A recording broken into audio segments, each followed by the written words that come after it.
Você que tá com problema aí no carro aí, toda vez que passa em lombada faz barulho, você acha que a suspensão tá ruim, na verdade é só isso aqui que tá batendo, ó.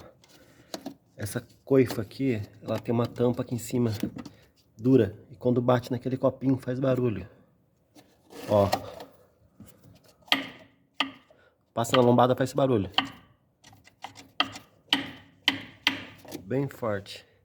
Eu vou tentar arrumar ali só colocando uma borracha pra bater e não fazer barulho, alguma coisa do tipo assim. Cortei esses dois pedaços aqui de palmilha de sapato, nesse formato aqui, com um corte pra encaixar no cilindro ali.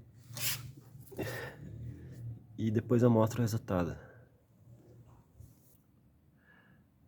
Coloquei lá, colei com Super Bonder pra não cair.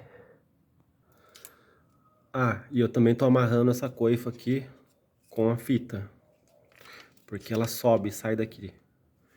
Aí, daí ajuda também. Pronto, agora já concluí o trabalho aqui.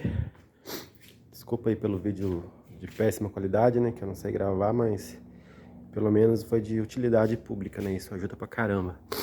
E vai resolver o problema.